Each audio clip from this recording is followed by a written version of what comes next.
WWE, as it is understandably fond of telling us, is going gangbusters right now. Full houses, phenomenal talent, and mind-bogglingly huge business deals mean the former House of McMahon is sitting prettier than it has since the turn of the millennium. Yet, underneath the surface, cracks are starting to appear in the foundations of WWE's brave new world. Or in this case, a few red flags. So let's have a look at a few, eh? I'm Gareth, you're watching What Culture Wrestling, and here are the 10 biggest red flags waving in WWE right now. Number 10, that Netflix premiere. In one word, oof. Raw's Netflix debut was a chance to inspire a new generation of grappling fans, as seen by Olympic sprinter Noah Lyles tweeting that it was his first ever time watching the WWE. Unfortunately, by the time Raw ended, you wouldn't have blamed Noah if he wanted to run away from wrestling as fast as his gold medal winning legs could carry him. That was quite simply a bad show, wasn't it? A painfully long, meandering miasma of uneven action, stretched out promos, and inexplicable storytelling. It was as if Raw decided to enter the new era by celebrating the worst excesses of the old one. An utterly baffling situation, especially considering Raw was on something of a hot streak going in. People were loving the Red Show. Hell, the December 2nd episode where the New Day broke up was arguably the best episode of any wrestling show in 2024. If WWE had started its life on Netflix with a show that came anywhere close to that one, they could have inspired countless new fans around the globe. As it is though, it's hard to imagine anyone walking away from the Netflix debut thinking, yes, I want to dedicate almost 8 hours a week to watching this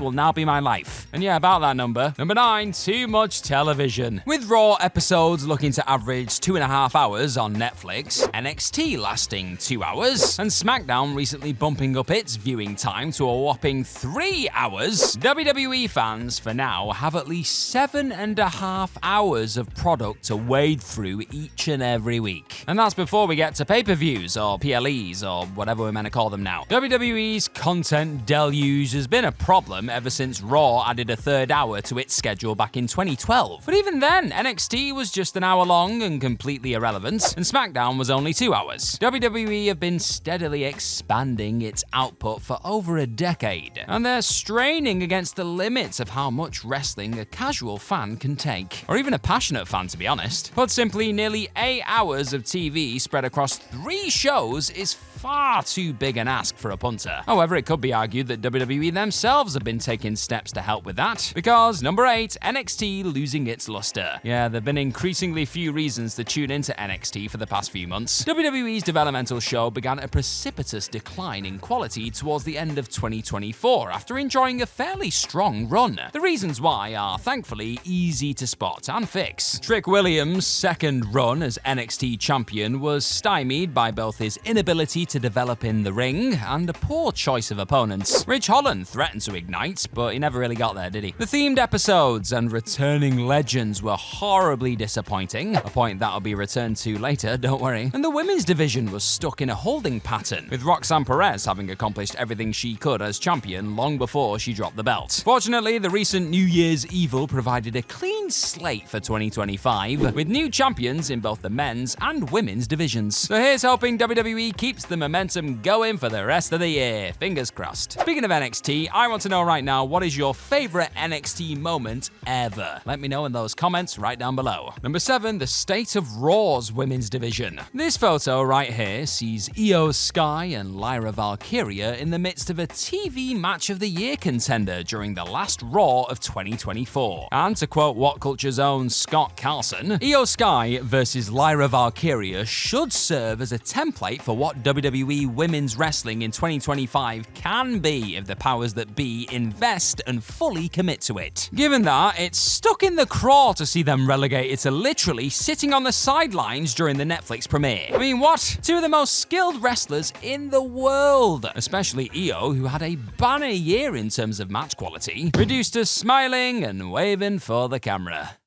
Raw's women's division has been hopeless at taking advantage of the incredible wealth of talent at its disposal. Too many factions, a lack of storylines, and 50-50 booking have made it impossible to care about the vast majority of the roster, no matter how good they are in the ring, and trust me, they are awesome. The one actual storyline, Liv and Rhea's feud, also made the fundamental error of involving the women's championship, which meant the rest of the roster had nothing to fight for, while WWE stretched out Liv and Rhea's beef beef for months on end. I mean, there were the women's tag team titles too, but number 6, too many titles. Now, you may be suspicious that this entry was created as an excuse to just reuse this picture of Triple H, and you'd be partly right, yeah, I'll be honest. But the reality is that WWE are even bigger offenders than AEW when it comes to surplus titles. AEW has long been lambasted for having too many championships. I have basted the lamb too at them, whatever that means. But the numbers do not lie, and they spell disaster for WWE. AEW has 8 title belts. WWE has a staggering 21 of the damn things. 2-1.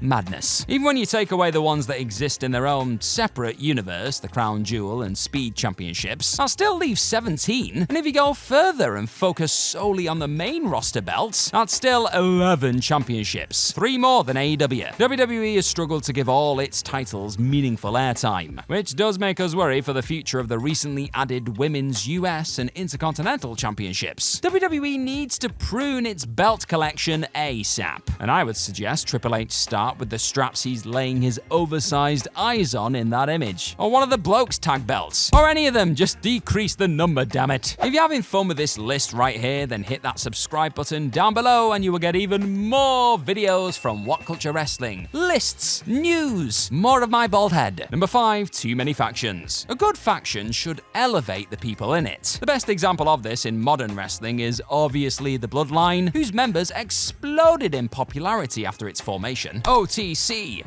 Yeet, I Love You Solo. None of that happens without the Bloodline, and WWE should be applauded for creating one of, if not the greatest factions in wrestling history. That's me clapping. Unfortunately, WWE's other factions have been less successful. Much less successful. There are factions that started strong but are now running on fumes, like Judgment Day and Damage Control. Factions with huge potential that have yet to get going, like American Made and the Wyatt Six. And factions that were simply dead on arrival, like Pure Fusion Collective, whose lack of impact can be largely attributed to the decision to, well, call them Pure Fusion Collective. None of these factions are elevating their members, are they? And in some cases, they're actively hurting the careers of the people in them. That's not the idea, is it? Chad Gable is nowhere near as over as he was before forming American Made. Io Sky outgrew Damage Control months ago. And Karrion Kross' recent upswing has nothing to do with his status as a faction leader, and everything to do with his surprising aptitude for comedy. A weak faction makes all its members look like dead weight, and WWE needs to start cutting the apron strings and letting the stars of each group flourish on their own. Number 4, disappointing returns. Once Triple H took over the hot seat in WWE, many wrestlers who had found themselves on the outs during the Vince McMahon era were brought back for a fresh start. Unfortunately, those fresh starts soon turned sour, as many of the returning big fish found themselves lost in the WWE ocean. Kairi Sane went from making history as the inaugural IWGP Women's Champion in Japan to being Damage Control's designated pinita. Andrade swiftly transitioned from the company's hottest returnee to being part of the furniture, and Bo Dallas Wyatt Six are yet another example of WWE's tendency to create supernatural entities it has no idea how to really book properly. With the group going from murderers to mid-carders in the space of 6 months? The best thing about the current wrestling landscape is that there are more opportunities than ever for wrestlers to make a living outside of WWE. There's a company everywhere you look putting on good to great wrestling nowadays, and given WWE's recent track record with returning superstars, it might behoove wrestlers in other promotions to continue flourishing in their own part of the wrestling ecosystem, rather than attempt to swim amongst the sharks in WWE. Number 3, too many false finishes. Right, WWE, listen, for the love of all that is holy, gather your road agents together, smack them in the head with a rolled up newspaper, and tell them no more finisher kickouts. Bad agents. There we go. The Netflix premiere really put this into stark relief. Having Liv Morgan kick out of the Riptide made absolutely zero sense from a storytelling perspective. Liv Morgan wasn't a dominant champion. She was a cowardly villain who relied on her scumbag boyfriend's assistance in almost every match. Yet in this one moment, she showed more fighting spirit than every babyface on the roster who has sold the Riptide like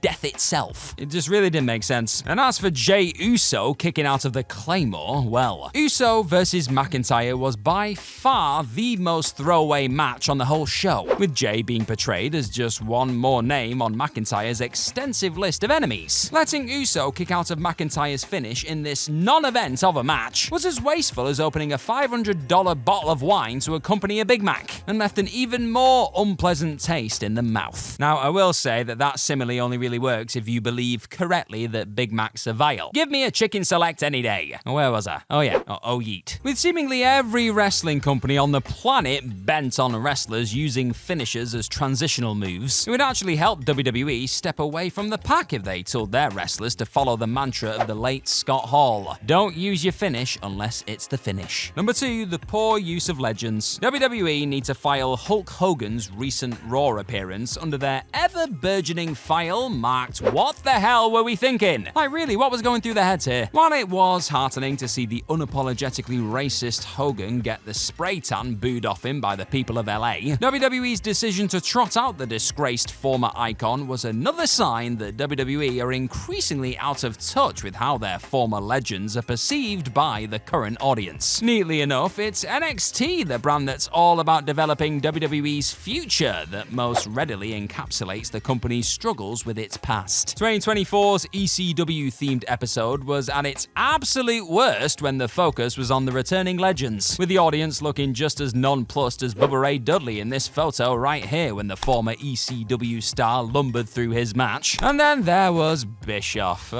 Bischoff. The former WCW head honcho's appearance led to a catastrophic ratings dip, as WWE failed to realize that Eric Bischoff hasn't meant anything to casual WWE fans for, 20 years? And hardcore fans can get all they want from him due to his constant appearances on the podcast circuit. WWE can't simply trot out former headliners and expect the audience to clap like trained seals. Unless there's a specific purpose beyond, remember them, the company really needs to just let the legends of the past stay there. Oh, and on that note, number 1, The Rock doing what he wants. To borrow a turn of phrase from the subject of this final entry, what in the blue monkey hell is The Rock up to? After making waves as the final boss in 2024, a perfectly calibrated heel turn that played a huge role in setting up Cody Rhodes as the face of WWE, Rocky inexplicably flipped the script and returned to WWE programming as a smiling, glad-handing babyface. This bizarre decision was then followed by an embarrassing outing on NXT, where he castrated the show's biggest heel, took the main event spot for himself, and delivered a rambling 15-minute monologue that achieved nothing except making him look literally drunk on power. As big a name as The Rock definitely is, WWE can't simply let him run roughshod over the company whenever he likes. The Rock is no longer in touch with the modern wrestling audience, and without some twist of fate to rein him in, as thankfully happened in the build-up to WrestleMania 40, his stock is only going to fall further with each embarrassing, nonsensical appearance. Now, if The Rock really is 20 steps ahead, as he claims, I will happily eat my words. But right now, Dwayne is giving off big dad at the school disco energy, and that is not how the man who was once the coolest dude on the planet should be remembered. No one wants to be the dad at the school disco. No one. If you've enjoyed this What Culture Wrestling look at the biggest red flags in WWE today, then continue your YouTube journey with us by tapping on this other What Culture Wrestling video right here. Just click on it. It's going to be a good time. I promise you cannot fail. Click.